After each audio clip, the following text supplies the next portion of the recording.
final panelist today is Stephen Regan. Stephen is CEO and President of the Council of Tourism Associations of British Columbia. He joined COTA, that's the abbreviation, in October of 2007, bringing more than a decade of association management experience to the organization.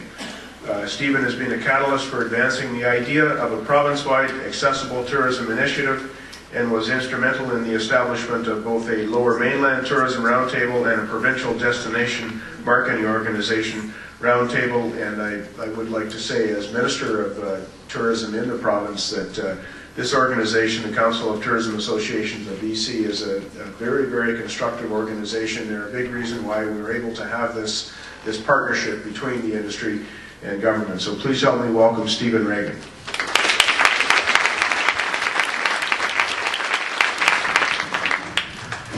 Good afternoon. I've got a couple of jobs here. One is to get us back on time if we're not on time. Are we on time? Yeah. We're good? Okay, so I'm going to take my second role here is wrap up. We thought 10 points is enough to digest for an afternoon. I might spend a little bit of time just putting some context and connecting things for us. This is a group, and I might go down the panel here. We've got an enabler, we've got an accelerator, we've got a facilitator, we've got a doer, and I was reaching Graham. I think we have a professor. I think we've got something you hold that medal in the highest regard. And I would suggest to you that a group like COTA, and it's my privilege to be part of the organization, is a connector. And my job here a little bit is to try and weave this into some connection for you. And I have to give a lot of credit right off the bat. When we started working on this, and we've talked a little bit about leadership here, there's some people in this room that you need to know their names and you need to know their roles, and I want to do that right now. Just quickly, if Anna Pollock can put up her hand, if Valerie Shepard can put up her hand to be acknowledged, if Ray LeBlanc can put up his hand, there he is at the back, if John Willow in the room, John Willow's there, is Peter LaRose in the room? This is the team that you have to understand where leadership comes from. We are looking at challenges like we've never faced before, and leadership isn't going to necessarily come from the top down, the executive team. Leadership has to be at all levels if we are going to have deep and sustained results. So I thank you very much. Anna, to your credit, when we started debating this and putting it together, there was a concept that we were toying with, and a systems approach. And one of the things that bubbled up for us was this sense of wholeness, of health, but this sense of wholeness. And when you look at the panel, hopefully that was part of the presentation, not just what we said, but what we embody. And we know we're missing pieces here.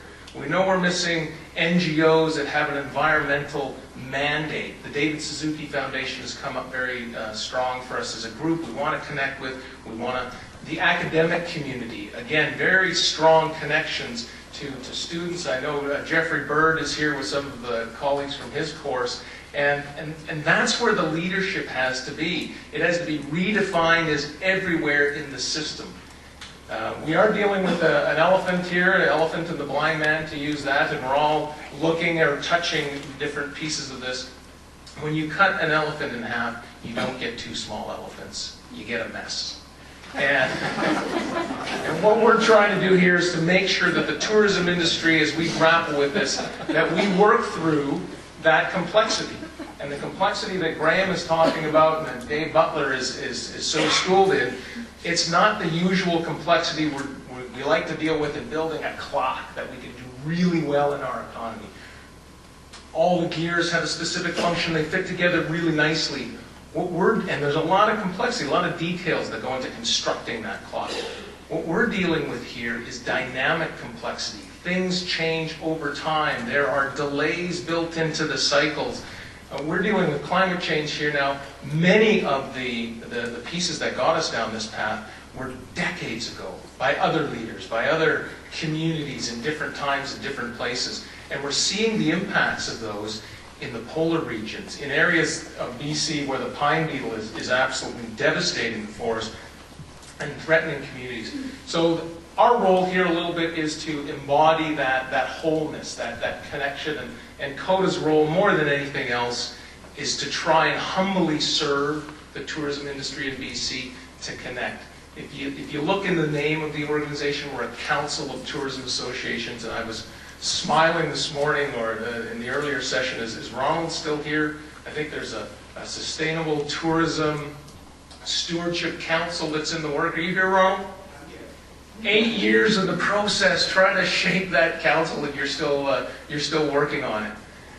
Those are the kinds of timelines that we bump into, and I know my colleague here on the national side, the Tourism Industry Association of Canada, we've got some good associations in Canada to help us stay connected and move along in a more sustainable fashion. And we thank you very much for the opportunity to support the industry and be part of this conference as a sponsor. We thank Anna and John and Valerie and Ray and Peter for their work. And I think the final piece I'll leave, just because I know we're on time, but I want to leave you with something here, and Dave Butler would absolutely not be happy with me if we didn't talk about action. And the piece that I think is fundamental in terms of how this group will be involved and what you'll see action looking like, it'll look like catalytic action. It'll be the connecting of the parts. It'll be making sure this system works. And while there may be specific initiative, a lot of that catalytic action will be connecting your group to another group, or for CODA to step up and connect with TIAC, for TIAC to reach back into some of the other groups that it's working with in Canada. So a lot of that work is going to be facilitating the bonds for all of our associations so we can serve things better. The final thought that I had when this panel was being put together, and I'll leave you with, is a lot of what we've talked about today is to really take a good stock of our current reality. What's happening on the ground in government, in the marketplace? What are the consumers doing? What are the operators doing? And we need, as I think I heard the term earlier, ground truthing. I know some other of my colleagues use that regularly. We need the truth. We absolutely need to hear the truth. And together, we need to be able to commit to learning. So what this group does, and I think I'll leave it with the final thought, the Premier of this province really did put forward a very strong vision for where we can go collectively. And it's not so much what the vision says, it's what the vision does. And we could spend a lot of time wordsmithing. In the province of BC, we are very fortunate that we have a vision on the climate side and on the sustainable side that it's doing things. It's putting a lot of pieces in motion. And this recent announcement on the partnership wouldn't have happened, I don't think, if we didn't have that kind of vision that was getting the wheels moving. So I thank you for your time. I thank you for allowing me to be part of this panel. And I will leave you hopefully with a glorious Vancouver evening to enjoy. Welcome.